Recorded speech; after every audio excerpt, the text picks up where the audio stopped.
I should have known something was wrong when I saw the tiny handprints frosting over the windows, from the inside. But $500 is $500. And student loans don't pay themselves. Even now, as I sit in this house with my tongue turning black, my hands trembling, and the air around me folding inward like a collapsing lung, I still wonder, was it worth it? I'm recording this now because I don't think I'll be able to speak soon. My tongue feels too thick. Too dry. It itches inside my mouth like it's made of moth wings. If you're hearing this, don't take the babysitting job at 12 Raven Street. The rules aren't meant to protect you. They're meant to prepare you for what comes after. 3 days ago, though it could have been 3 weeks, maybe even 3 hours, I was lying on my bed, scrolling endlessly through job listings on my cracked phone. The screen was dim, barely holding a charge, my finger dragging through options that all blurred into the same thing: retail, cafe, warehouse. Then it appeared. Right between one swipe and the next, like it had been waiting for me to look away so it could slide in unnoticed.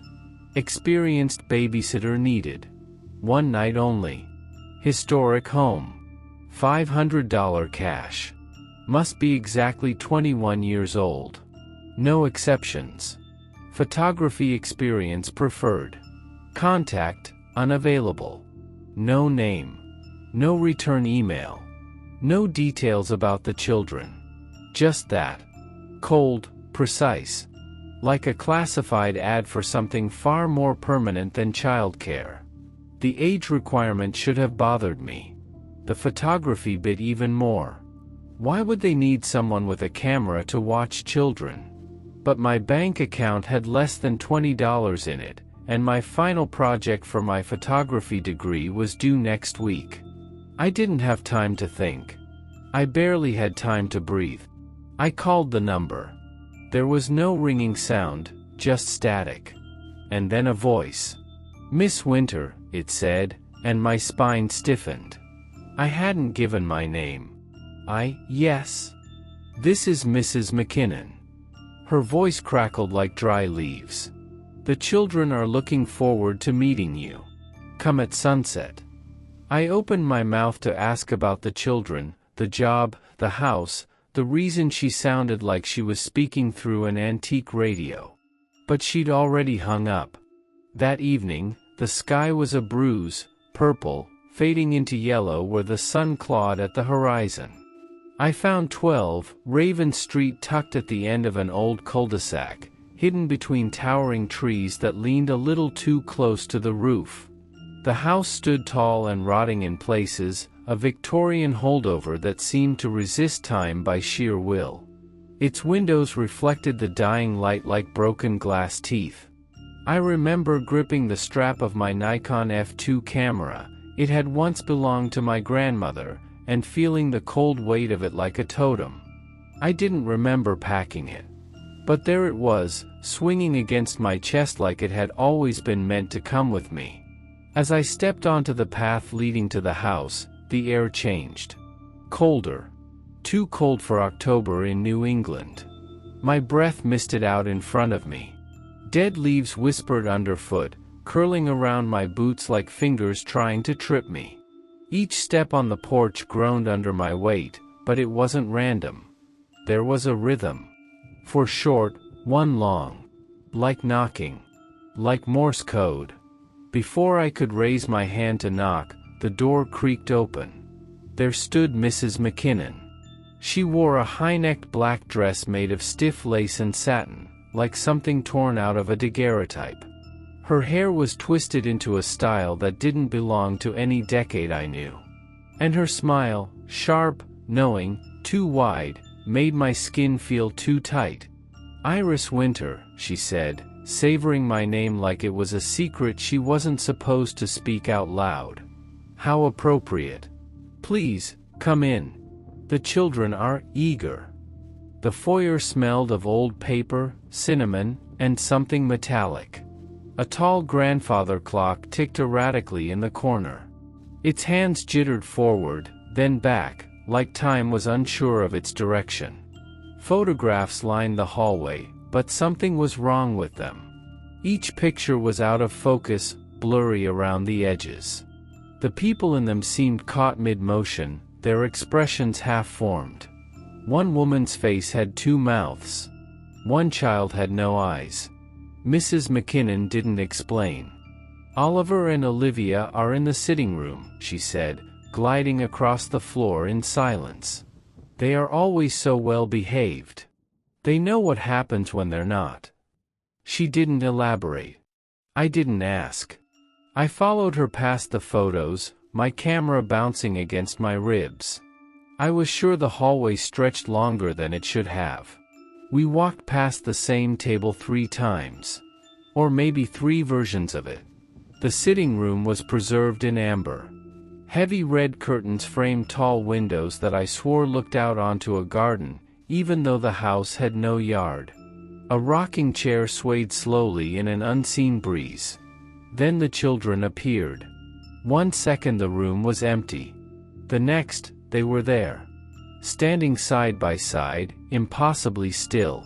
Oliver wore a navy blue sweater vest and pressed gray shorts. Olivia wore a matching pinafore dress. Their hair was black and perfect. Their skin, flawless and white like porcelain. Their smiles? Identical. But too sharp. "Hello, Miss Winter," they said together. Their voices were childlike, sweet, but just slightly out of sync. Like someone playing the same audio file on 2 speakers, with one half a second behind. "Will you stay forever?" Before I could answer, Mrs. McKinnon laughed. It was the sound of glass cracking underfoot. "Children, please. Manners." She walked to a writing desk, pulled out a piece of thick paper, and began scribbling in jerky, furious strokes. The sound was too loud. Too wet. "Everything you need to know is in here." She folded the paper, sealed it in an envelope, and placed it on the marble kitchen counter. Her red fingernails tapped against the seal like she was trying to wake it up. "I must leave now," she said. "Time is delicate." She paused at the threshold. For just a moment, her face flickered. It was still hers. But not quite. Like someone had overexposed a photo and revealed a different layer underneath. "Oh, and Iris," she added, smiling too wide. "You brought your camera. Perfect. We need to capture everything." Then she was gone. The door closed with a sound like a book slamming shut. And I was alone. Well, not alone. The twins were standing at the base of the grand staircase. I hadn't seen them move. Their shadows stretched behind them, long and wrong, blending into one single shape that crawled up the wall like ink. "We want to show you something," said Oliver. "Something special," said Olivia. "Something that belongs to you," they finished in unison. From upstairs came the soft sound of a music box. I turned to the kitchen. The envelope Mrs. McKinnon left sat on the counter. It pulsed faintly, like a living thing. The air around it shimmered slightly. I stepped forward. As my fingers brushed it, I could swear I heard laughter, children's laughter, echoing under the music box's lullaby. And then the twins whispered, "Now you'll learn the rules, Miss Winter. All the rules that keep us safe. All the rules that keep us here. All the rules that make you ready." The envelope felt wrong in my hands. Not just damp, but warm, almost feverish. The paper pulsed faintly, like something alive was trapped beneath the seal, waiting for breath. Outside, the sun had finished bleeding out. Darkness settled thickly over the house, smothering the last of the light. The Victorian walls groaned as if adjusting their ribs. Somewhere in the house, the music box played on, its notes now subtly discordant, as though the melody had forgotten itself halfway through and continued out of obligation. I slid my nail under the flap of the envelope. Red ink, or what I hoped was ink, bled through the paper in delicate spirals, soaking the parchment like veins spreading through a heart. Inside, several sheets of thick, yellowed paper, covered in dense, handwritten rules. Some were in ink. Some in pencil. Some in jagged, crayon scrawl handwriting. And others were in something else. Something rust brown. Something cracked at the edges like dried blood. But it was the newest lines that made me freeze. It was my handwriting. Not just familiar, identical. Written with the same upward flick at the T, the same overly long tails on my G.S. And dated. Next week. My knees almost gave out. This wasn't a job. It was a trap laid in layers of time. I read the first rule aloud, just to ground myself. 1. Never answer if a man claims to be Mr. McKinnon. There is no Mr. McKinnon. There never was. The twins giggled somewhere behind me. I didn't turn to look. 2. The children must finish dinner by 7 p.m. They will ask for spaghetti. Do not serve it. Do not even open the pantry. The noodles aren't noodles. Beneath this, in shaky, barely legible script. God help me, they're not noodles. 3. If you hear the Jack-in-the-Box music, take the children to the kitchen. Sing Ring Around the Rosie out loud. Don't stop until the music does. Corner note, longest recorded singing time equals 15 hours. 4. Check under the beds at night. Remove any stuffed animals. Don't ask why they're there. They weren't before. Next to this, in deep, etched lines. They're never there before. 5. The attic door will unlock at 10:23 p.m. Lock it immediately. If children laugh, lock it twice. If an adult laughs, run. Margin note, faded red, running doesn't help. It just makes the laughter follow. 6. The black cat stays on the windowsill. If it moves, close every curtain. Do not look outside. Do not try to find the cat. It's not a cat. More pages. More rules. Each more surreal and frightening than the last. It was as if the house was playing by a different logic, one where time twisted like film reels, and every moment bled into the next. A house trapped in its own darkroom, constantly developing new realities. 7. The upstairs bathroom is forbidden after 8 p.m. If you hear running water, call Mrs. McKinnon. Don't investigate.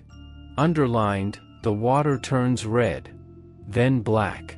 Then it's not water anymore. 8. The rocking chair moves on its own. If it ever stops, take a photo. The image will show what's sitting there.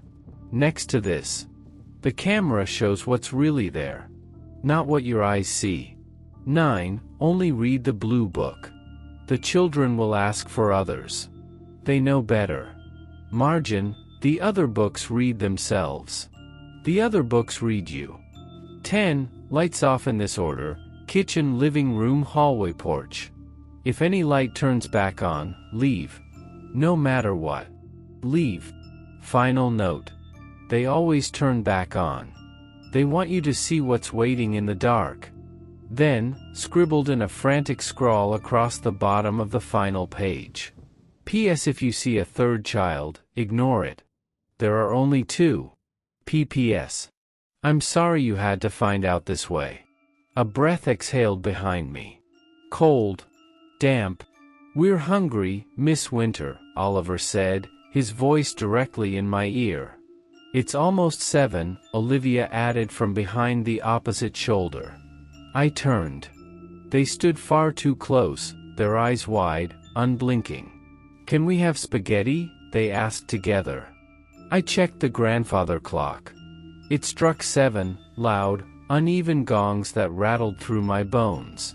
But the clock hands twisted violently as they moved, jittering in place like they were resisting their own existence. My phone read 3:47 a.m. Then 11:22 p.m. Then it turned to static. I don't think we should eat spaghetti, I said, gently stepping backward toward the counter. But we always have spaghetti, said Oliver. It's tradition, said Olivia. The last babysitter made spaghetti, they finished. The pantry door creaked open slowly behind them. Steam rolled out. My hands began to tremble. Inside, one single box of pasta sat on the shelf. No label.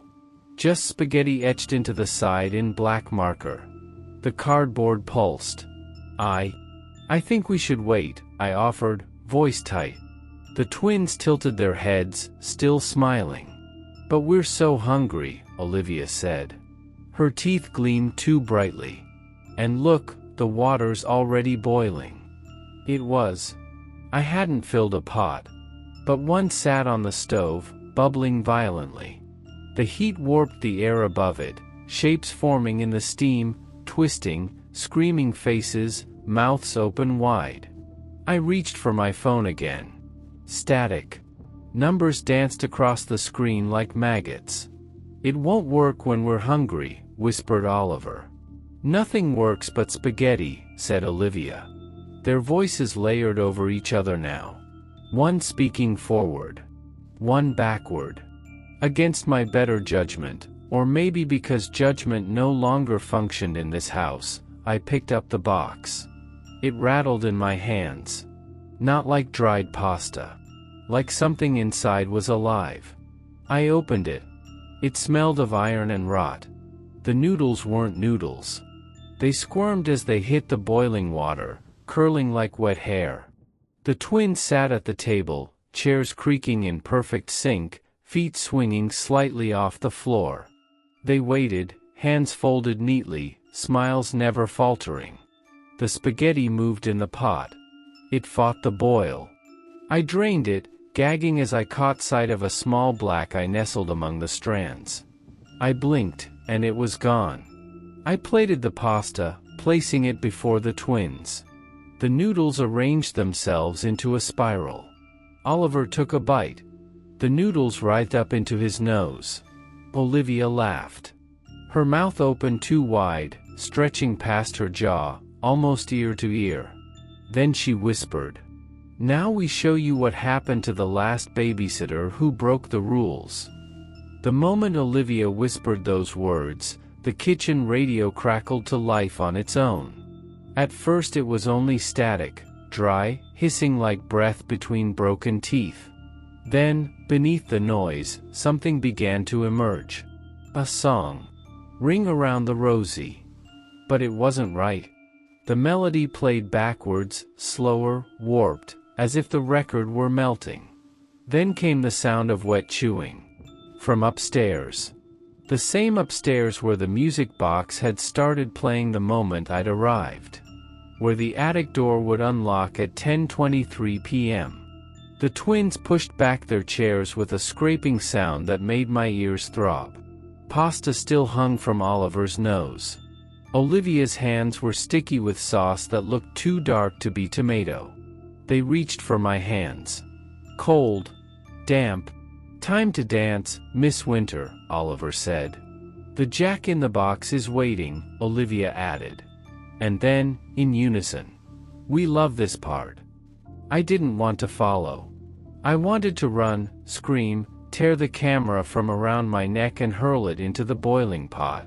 But my feet moved on their own. Not like I was being pulled, but like I was being developed. A picture exposed, soaked in chemistry, forced to become whatever the house demanded. The twins led me to the staircase, their single shadow stretching ahead like a tongue licking the wood. Behind us, I heard something worse than footsteps. The sound of spaghetti dragging itself across the tile. At the top of the stairs was a door I hadn't seen before. It was open now. Inside sat an antique Jack-in-the-Box. Its handle turned slowly on its own, clockwise, then back. The tune dripped out in broken fragments, like memories left in the sun too long. "Sing," the twins ordered. My throat tightened. I don't think. "Sing," they said louder. Their voices cracked at the edges. As if someone had spliced two recordings over each other, one too fast, one too slow. I forced my mouth to move. Ring around the rosy. The words came out shaky. A pocket full of posies. The jack-in-the-box twitched. A painted harlequin, I peeked out. Ashes, ashes. I felt something crawl across my foot. I didn't look down. We all fall. The box stopped. I stopped. No, said Oliver. You don't stop, said Olivia. Not until it stops first. The handle resumed turning. The music box upstairs joined in. And then, I saw them. Not the twins. Not the third child. But the stuffed animals. They emerged from beneath beds, from shadows, from nowhere, on stick-limbed appendages that clicked and bent in ways no toy ever should. Their button eyes spun like lenses. One of them, a stuffed lamb with matted wool, had no mouth. But I could hear it breathing. Ring around the rosy, I sang louder. The jack-in-the-box trembled. From the windowsill, the black cat watched. Its tail moved in time with my voice. Its eyes reflected not light, but me, and the me it reflected was changing. Aged.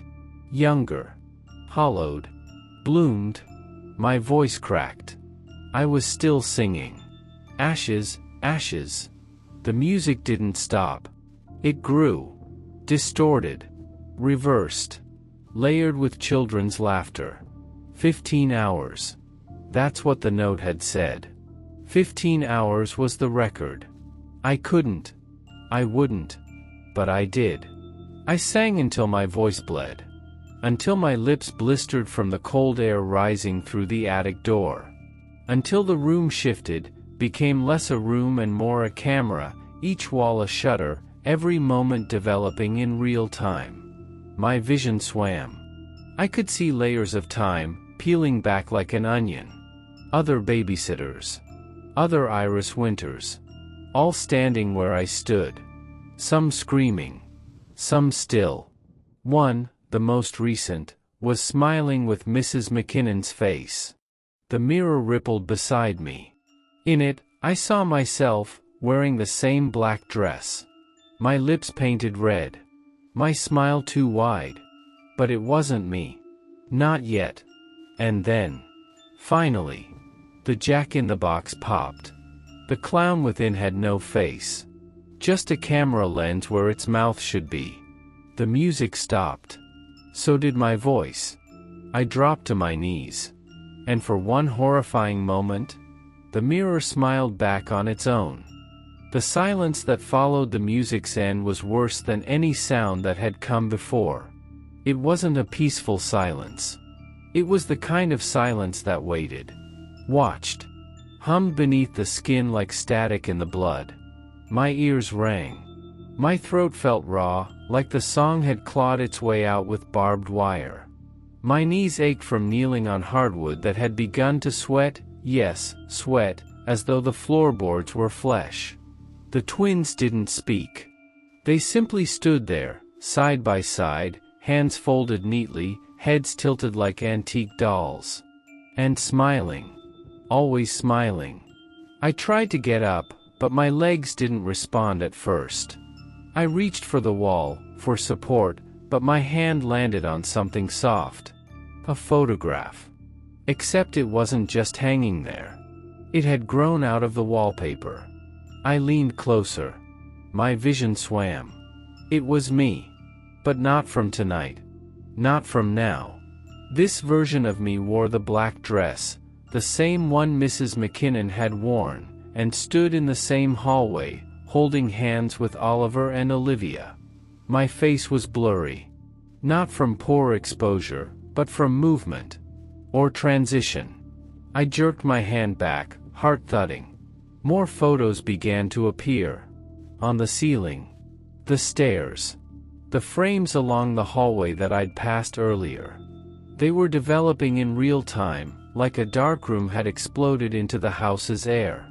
I stumbled down the stairs, gasping for breath, trailing behind me the rasping echo of something that might have been whispering in reverse. In the kitchen, my camera sat where I had dropped it before the jack-in-the-box. It clicked. On its own. And ejected a photo. I picked it up with shaking hands. It was the twins. But not as they had appeared earlier. This version was older, teens, maybe. Their clothing different. 1920s? Maybe earlier. Oliver wore suspenders. Olivia wore a dress with a lace collar and a veil over her face. Their eyes were blank. Glazed. Behind them stood me. Dressed in a gown of stitched-together photographs. And smiling. Something moved in the corner of the room.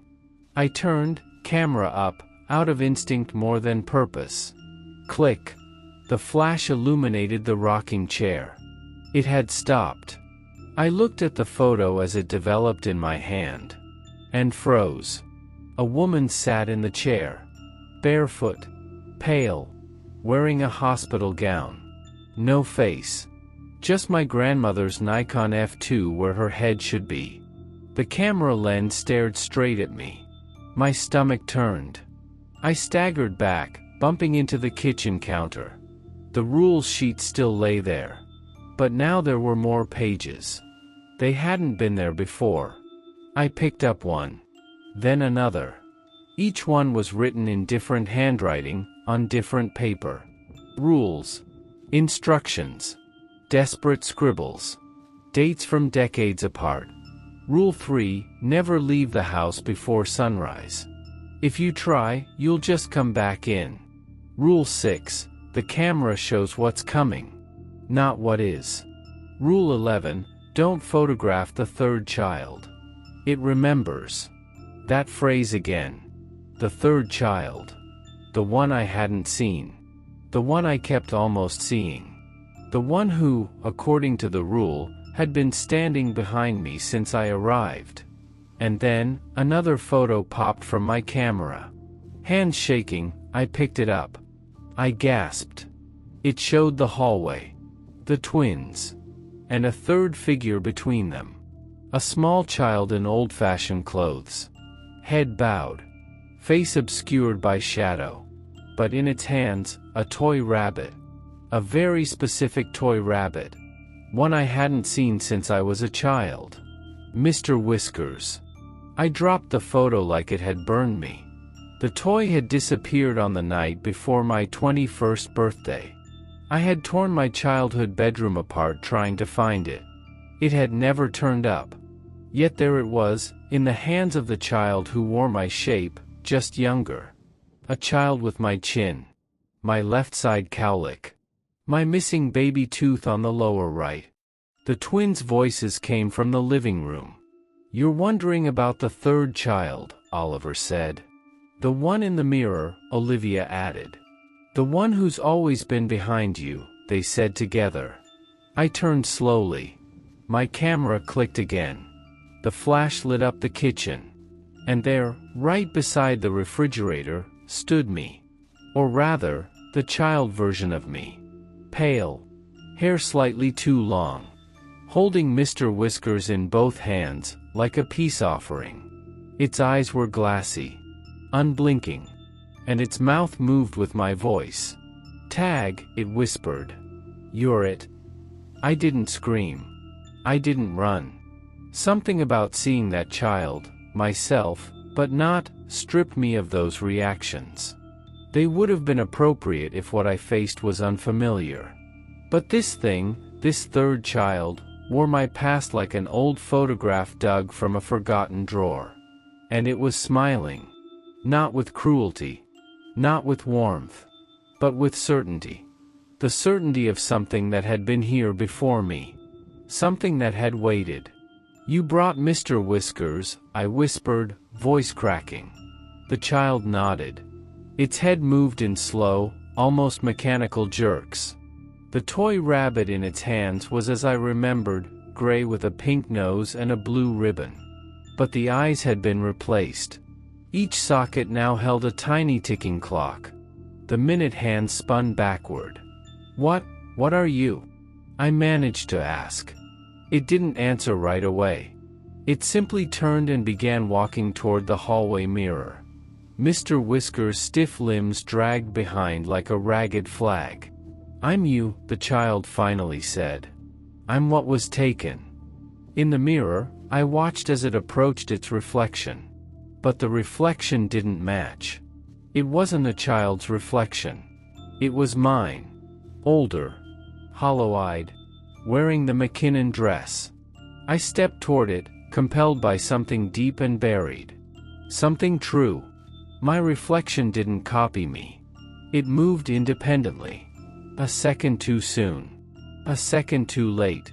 As if it was trying to remember how to be me. Then, suddenly, it smiled. Too wide. Skin cracked at the corners like overexposed film. From behind me came the twins' voices, laced now with something less human. "Do you want to know where the other babysitters went?" Oliver asked. "Do you want to know why we're always hungry?" Olivia echoed. And then, in that terrible unison, "Do you want to know what's behind the mirror?" I turned just in time to see the surface of the glass ripple. Like water. The child version of me, still clutching the ticking rabbit, walked forward, and disappeared into the mirror.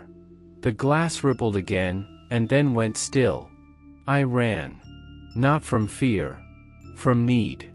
I had to see what was on the other side. The upstairs bathroom. Forbidden after 8 p.m. The rule had been clear. But I could hear the water running again.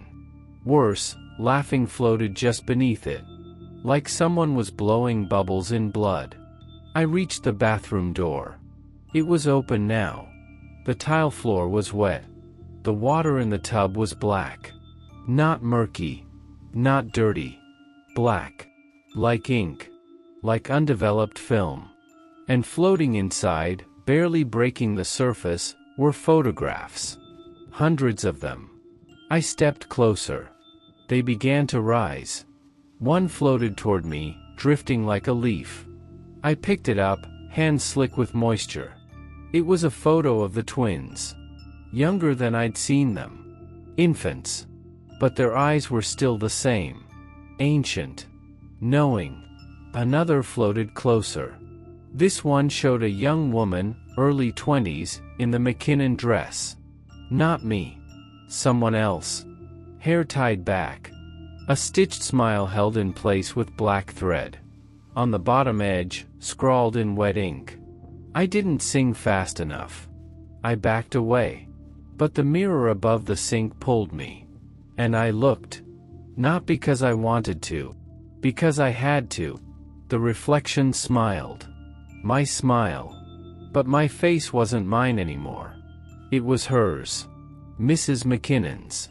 1,000 versions of her. Of me. Of every babysitter. Every Iris Winter. Layered. Overlaid. Developed again and again until the emulsion cracked and reformed. A voice whispered through the mirror. The house doesn't keep time. The house is time. And then I saw something worse. The rocking chair.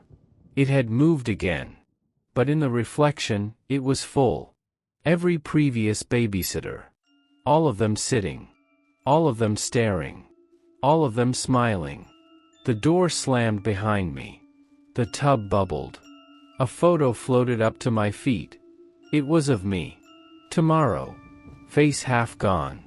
Eyes filled with clockwork. Hands holding Mr. Whiskers. And then the water in the tub stood up. Not splashed. Not surged. Stood. Rose. In the shape of something almost human. The ink water formed arms, a head, long fingers. It reached for me. I backed into the mirror. From behind the tub thing came that voice again. Tag. I'm it. And the last thing I saw before the mirror shattered was myself. But older. And dressed. In the McKinnon gown. The mirror exploded outward, not inward, sending shards across the floor like teeth spit from a broken mouth. I fell backward into the hallway, my ears ringing, my hands sliced by silvered glass. The tub thing didn't follow. It didn't need to. Because now, the house was breathing. Each wall exhaled as I ran. The floor pulsed underfoot like the artery of some enormous thing beneath the boards. The photographs along the hall twisted on their frames, faces inside warping, babysitters crying out, mouths moving in silent warnings I could no longer pretend not to understand. Somewhere behind me, the black cat yowled. I skidded to a stop at the base of the attic stairs. Tick, tick, tick. The grandfather clock in the foyer let out a jagged chime. 10:23. The exact moment written in rule number 5. The attic door unlocked. It clicked. Then creaked open. I was shaking too hard to move. My camera, still around my neck, snapped a photo of its own accord. The flash blinded me for a second, revealing nothing but blur, then shadow. From upstairs came a sound. Children's laughter. Then, an adult's. Deep, familiar, measured. It wasn't Mrs. McKinnon's laugh. It was mine. But stretched. Slowed. As if time were dragging it across centuries. The rule had been clear. If children laugh, lock it twice. If an adult laughs, run. But I couldn't run. Not because I was frozen. Because I needed to know. My feet carried me upward, past the stairs that had grown longer than I remembered. At the top, the attic door swung fully open without a touch. Inside, darkness. Not the absence of light. A presence. The kind of darkness that curled around you like a hand pulling film from its canister, exposing every hidden frame. I stepped in. The attic was massive. Far too large for the house. Its angles made no architectural sense, walls that curved up, floors that sloped like camera bellows. A dozen antique tripods were arranged in a circle around the center, and mounted on each was a camera. Not digital. Old. Ancient. Large format. Each pointed toward a chair. A single, high-backed chair made of stained oak and black ribbon. It had no occupant. Until the lights above flickered. And suddenly, I was sitting in it. Not me, physically. But another version of me. Iris Winter, older. Changed. Wearing the dress. My face still mostly mine, but already half McKinnon. And the eyes? Weren't mine at all. Do you want to know why we're always hungry? The twins stepped from the far corners of the attic, moving like reversed film frames. It's because time must eat, said Olivia. And you brought the feast, added Oliver. Yourself. They walked to the tripod nearest me and began to crank the camera. Click, click, click. Each exposure tore through the silence. And then the attic walls shimmered, and changed. The cameras were projecting the photographs now. Each image on the walls showed me, but in different eras. In each, I stood beside Oliver and Olivia. In each, I wore the same black dress. In each, I was smiling with too many teeth. I don't want this, I choked out. The version of me in the chair lifted her head. But you've already chosen it, she said. Every photograph you've taken. Every reflection. Every shadow. It's all been a rehearsal. For this. No, I whispered.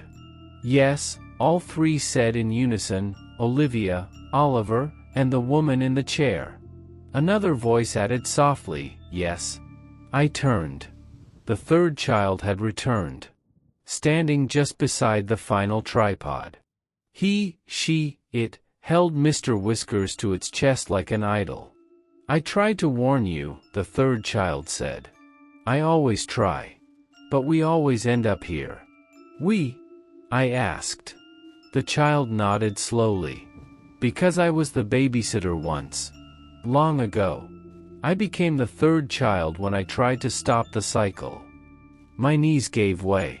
I sank to the floor. No. Yes. The woman in the chair raised a hand. In it was a camera remote. Now, she said. The flashbulbs burst in sequence. I screamed. The shadows on the walls moved. The twins began to sing. Ring around the rosy. The room spun. The floor opened beneath me. And I fell, through the layers of myself. When I landed, I was back in the kitchen. Alone. But something had changed. The rule list on the counter was now pages thick. The ink shimmered, alive. I flipped to the last one. It had been written in silver. Luminescent. Unmistakably mine. Rule 11, the babysitter must become the new Mrs. McKinnon before sunrise. Time is a circle. The house chooses. The house feeds. The cycle continues. I looked down. The dress was already forming around me. Photographs sewn into its fabric. My face in all of them. Every era. Every ending. Every beginning. I stood alone in the kitchen, the dress coiling around my body like fog stitched from time. It moved even when I didn't, swaying slightly, as if anticipating a breeze from a window that didn't exist anymore.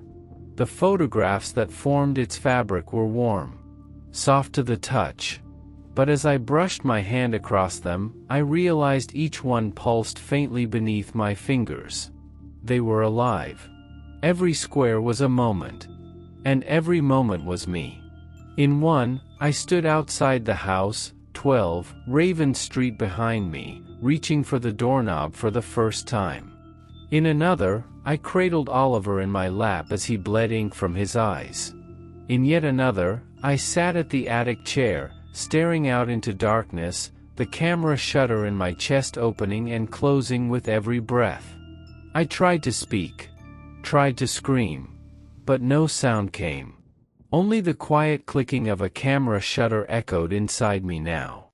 My voice had been replaced. Not stolen, transformed. From somewhere deeper in the house, I heard the scratching of nails on wood. Then laughter. Children's laughter. And underneath it, something else. Slower. Thicker. The laughter of something older than children. I turned toward the mirror in the hallway, instinct guiding me to its warped surface. It no longer rippled like water. It shimmered, like glossy photo paper under developer chemicals. I stood before it and looked into my own eyes. And saw every version of myself staring back. Some smiled. Some wept. One mouthed the words, "You still have time." But the latest reflection, the one that matched me now, tilted its head. "You're almost ready," it said in my voice. "Just one more frame." I ran. Not away. Up. Back to the attic. The house seemed to help me now, doors opening in sequence, lights flickering to life ahead of me, the wallpaper no longer bleeding photos but clearing, as though making space for what was coming. The attic door stood open, wide as a mouth. The cameras were gone. Only the chair remained. But now, in its center, rested my Nikon F2. It was open. Its film compartment unspooled, rolls of exposed negatives curling like sleeping snakes across the floor. The third child stood behind the chair. Mr. Whiskers hung limply from one hand. His other hand pointed to the camera. "You have a choice," the child said. "Become her. Or burn her." Behind me, the twins stood in the shadows, no longer smiling. They were watching now. Waiting. As if they didn't know what I'd choose this time. I stepped forward. Lifted the camera. It was heavy with every picture it had ever taken. My grandmother's camera. My inheritance. My curse. "I was supposed to use this for my final project," I whispered. The third child nodded. "You still can." The house pulsed around me. The floor creaked like lungs inhaling. My finger moved toward the shutter. But instead, I opened the film compartment. Light spilled in. Overexposure. Ruin. Release. The negatives writhed. Curled. Burned. The chair shuddered. The attic screamed. Not with sound, but with time.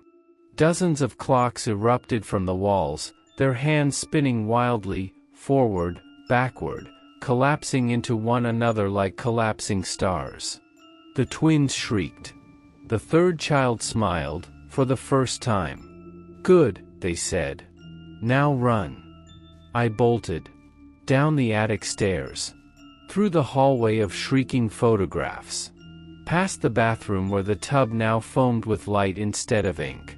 Through the kitchen, where the rocking chair now sat empty, no shadow resting in it. To the front door, which stood open. The porch beyond bathed in sunrise. I stepped out. The air hit me like clarity.